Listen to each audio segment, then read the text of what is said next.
आज बुद्धभूमी मावसाळेवरून निघलेली 22 तारखेला निघलेली धम्मसहल आज कपिलवस्तू नगरीमध्ये या ठिकाणी आम्ही सर्वजण आलेलो आहोत। आपण बघत आहात हा कपिलवस्तूचा हा बोर्ड आहे।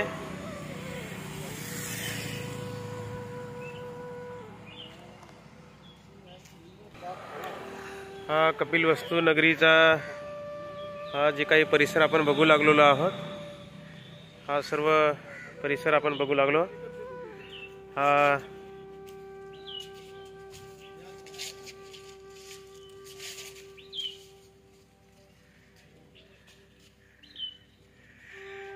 नक्षा आपण बघत आहोत। प्राचीन बौद्ध स्थल कपिलवस्तू का स्थल विन्यास। या ठिकाणी कपिलवस्तू नगरीमध्ये येण्यासाठी त्या ठिकाणी तिकीट असल्यामुळे सर्व उपासक एका लाईनमध्ये येऊन या ठिकाणी तिकीट घेत आहेत। आपण बघत आहोत एका लाईनने या ठिकाणी उपासक आलेले आहेत। हे आमचे दाभाडे बाबा तिकीट घेऊन मध्ये एंट्री केलेली आहे। ही लिपी आपण बघत आहोत। या लिपीचा आपल्याला काही अर्थबोध लागत नाही आहे।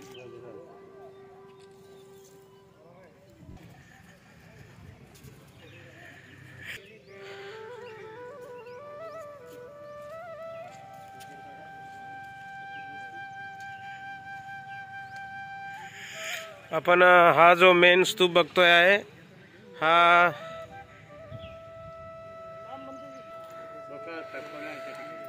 हीच ती सिद्धार्थ गौतमाचे वडील सिद्धोधन राजा यांची ही नगरी। हा स्तूप आपण बघत आहोत, हा मेन स्तूप आहे। आणि याच्या तिन्ही बाजूला हा जो स्तूप आहे इकडे, त्याच्यानंतर हा इकडे बघतोय आपण या परिसरामध्ये इकडे अशा पद्धतीने 3 ऋतूचे 3 राजमहाल, उन्हाळ्याचा राजमहाल वेगळा, पावसाळ्याचा वेगळा, हिवाळ्याचा वेगळा, अशा पद्धतीने या ठिकाणी 3 ऋतूचे 3 राजमहाल सिद्धार्थ गौतमासाठी या ठिकाणी बनवले होते।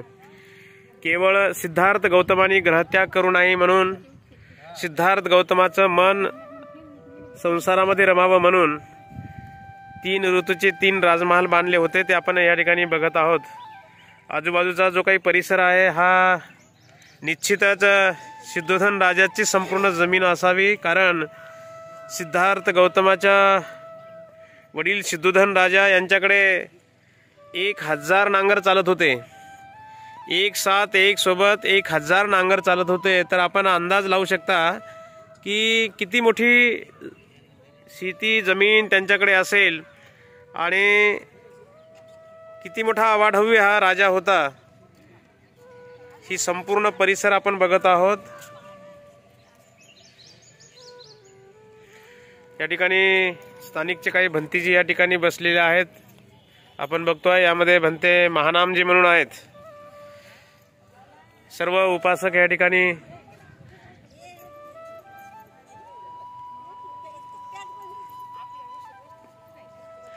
सिद्धोधन राजाच्या या राज हवेलीमध्ये आपण या ठिकाणी सर्व उपासक आलेले आहेत।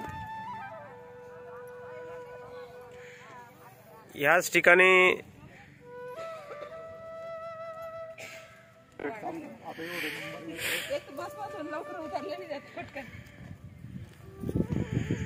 हे सर्व मंडळी आता या ठिकाणी उपासक पोहोचलेले आहेत।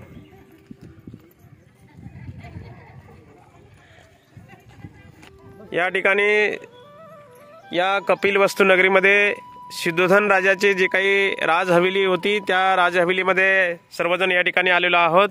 हा स्तूप आपण बघतोय, हा मेन स्तूप आहे आणि याच्या आजूबाजूला ह्या वेगवेगळ्या राज हवेली आहेत। सिद्धार्थ गौतमासाठी 3 ऋतूचे 3 राजमहाल बनवले होते। पावसाळ्याचा वेगळा, हिवाळ्याचा वेगळा, उन्हाळ्याचा वेगळा। तर अशा पद्धतीनं वेगवेगळे 3 बिल्डिंग आपण बघतोय या ठिकाणी। आपण सर्वजण त्रिशरण पंचशील ग्रहण करणार आहोत। सर्वांनी हात जोडून मी म्हणतो त्याप्रमाणे आपण सर्वांनी बोलावं।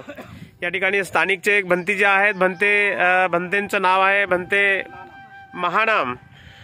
महानाम भंतेजी या ठिकाणी आपल्याला या सविस्तर या जागेची माहिती आपल्याला देणारच आहेत। त्या अगोदर या ठिकाणी आपण त्रिशरण पंचशील ग्रहण करूया सर्वांनी हात जोडून. मी म्हणतो त्याप्रमाणे आपण सर्वांनी बोलावं. अरहं सम्मा संबुद्धो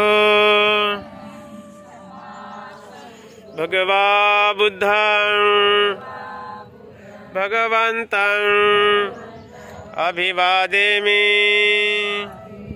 स्वाख्यातो भगवता धम्मो धम्मं नमस्सामि. सुपटिपन्नो भगवतो सावक संघ संघं नमामि. ओकास वंदामि भन्ते द्वारतेन कतं सब्बं अपराधं क्षमतु मे भन्ते. द्वितीयंपि तृतीयंपि ओकास वंदामि भन्ते द्वारतेन कतं सब्बं अपराधं क्षमतु मे भन्ते. ओकास अहं भन्ते त्रिशरणेन सह पंचशीलं धम्मं याचामि. अनुग्रहं कृत्वा शीलं देथ मे भन्ते. द्वितीयंपि तृतीयंपि अहं भन्ते त्रिशरणेन सह पंचशीलं धम्मं याचामि. अनुग्रहं कृत्वा शीलं देथ मे भन्ते.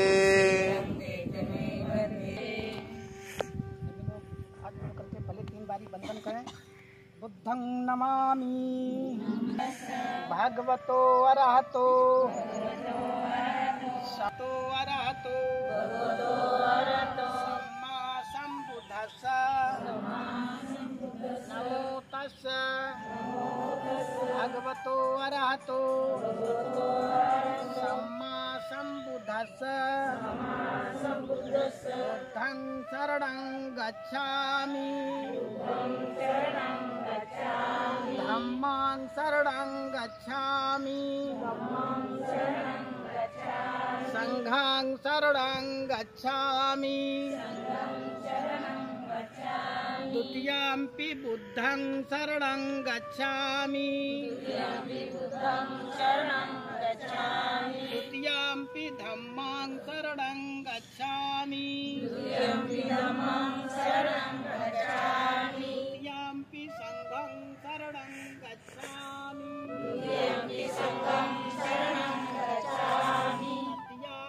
बुद्धं शरणं गच्छामि. तृतीयंपि धम्मं शरणं गच्छामि.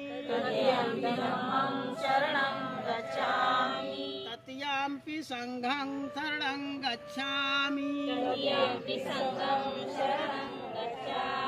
पाणातिपाता वेरमणि शिक्षापदं समाधियामि. आदिन्नदाना वेरमणि शिक्षापदं समाधियामि. कामेषु मिथ्याचारा वेरमणि शिक्षापदं समाधियामि. मुसावादा वेरमणि शिक्षापदं समाधियामि. सुरामेर मज्जपमादठाना वेरमणि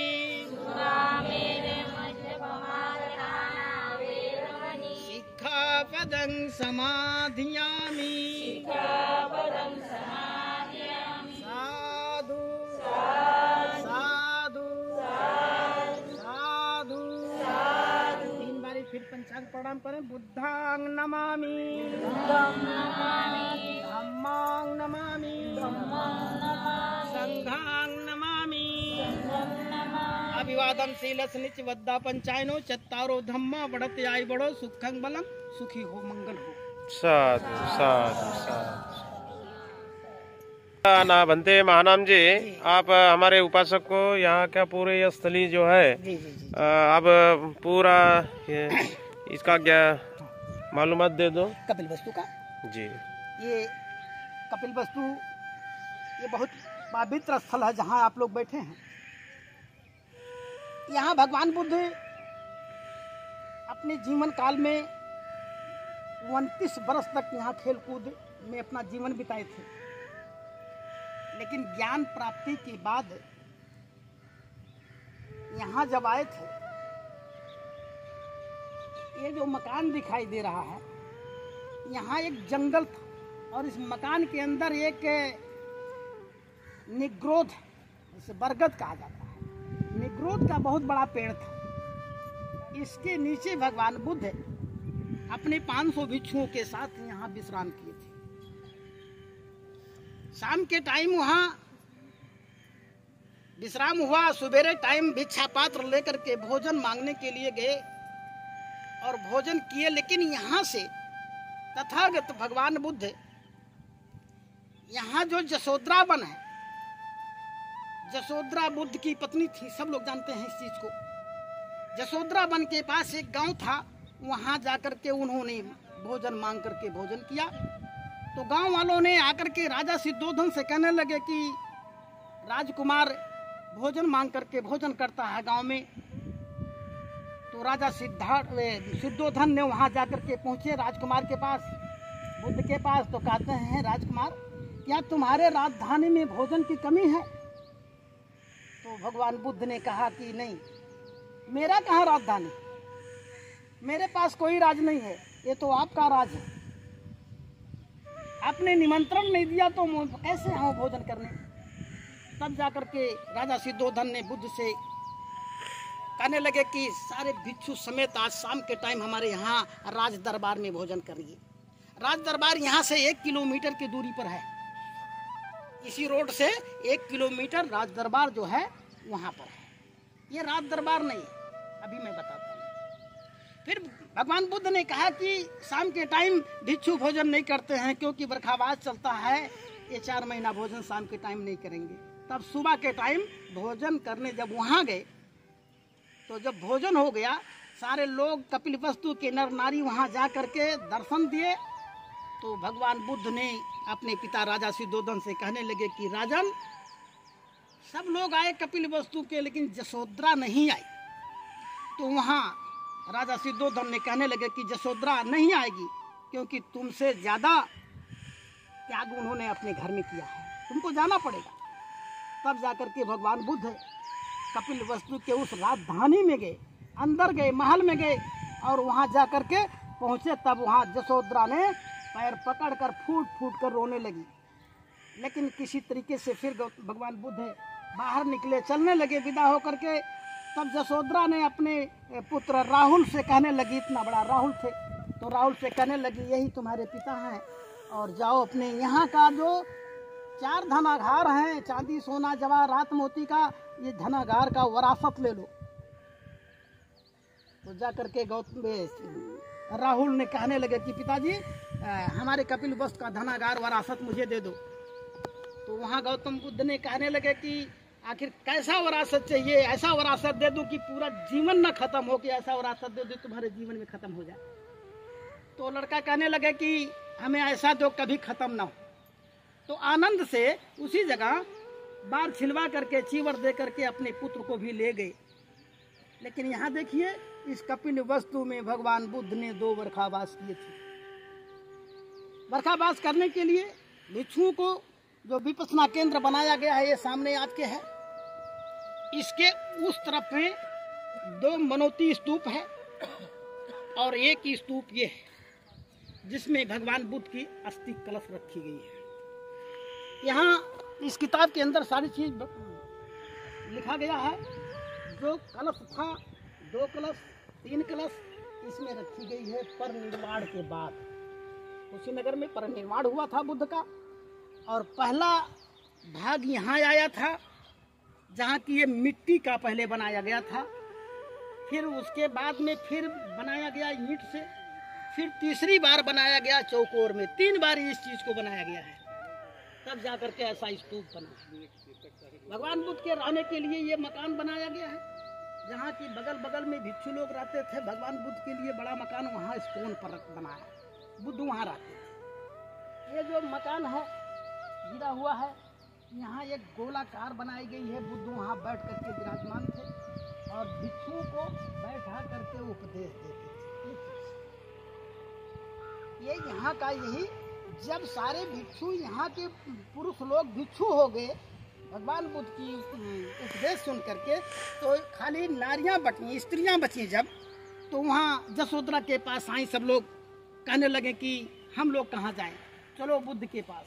तो बुद्ध के पास जब गई, कहने लगे कि हम लोग कहाँ जाएं, हमको भी भिक्षुणी बना दो। तो बुद्ध ने वहाँ नकार दिया कि स्त्रियों को भिक्षुणी बनाना धर्म नहीं कहता है, लेकिन कहाँ जाएं। तो वहाँ 8 सील दे करके सारी औरतों को भिक्षुणी बनाए।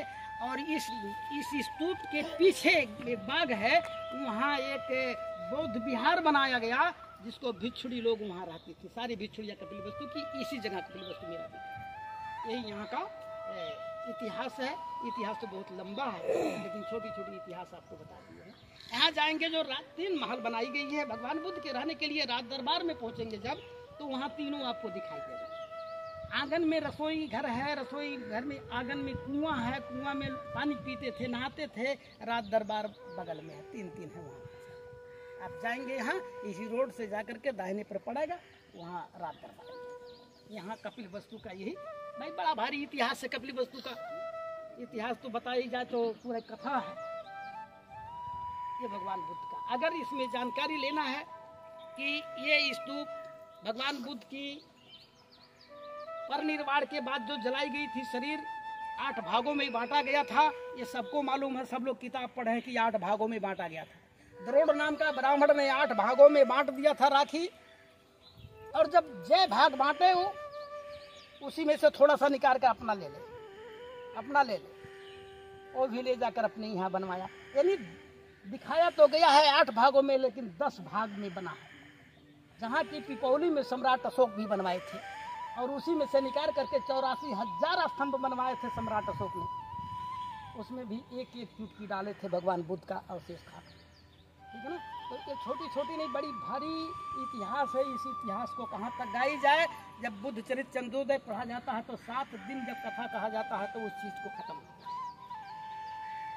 इसी पर हम अपनी बाड़ी करते हैं। साधु बुद्धं नमामि, धम्मं नमामि, संघं नमामि। मारा पूरा राउंड।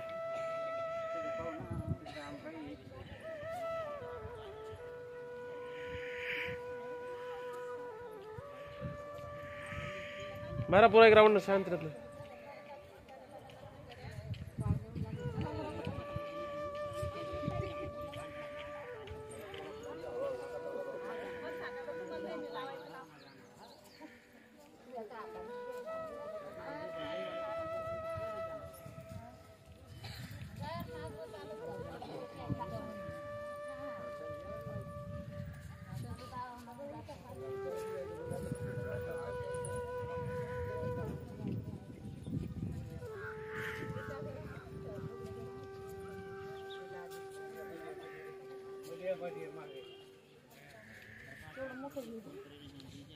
मोठा लिहिणार ना.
हा सिद्धोधन राजाचा राजमहाल आपण बघत आहोत। हे बाजूला मोठमोठाले आंब्याचे झाडं आहेत, आमराई। या ठिकाणी मोठ्या प्रमाणावर लोक दररोज भेटी देतात।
लाईव्ह दिसू राहिला ना की मग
गाड़ी का मोबाइल नहीं रहेगा।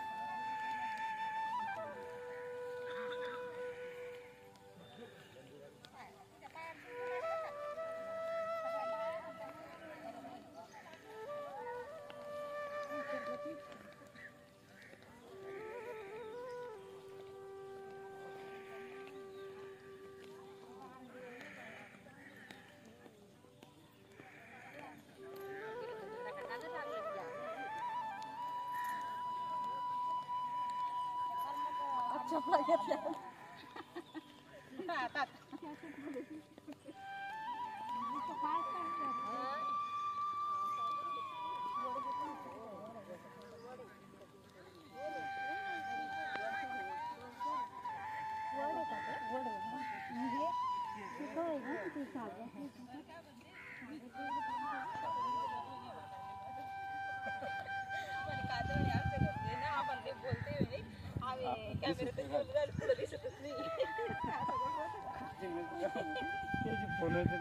फोन दिसत काऊन नाही कॅमेरा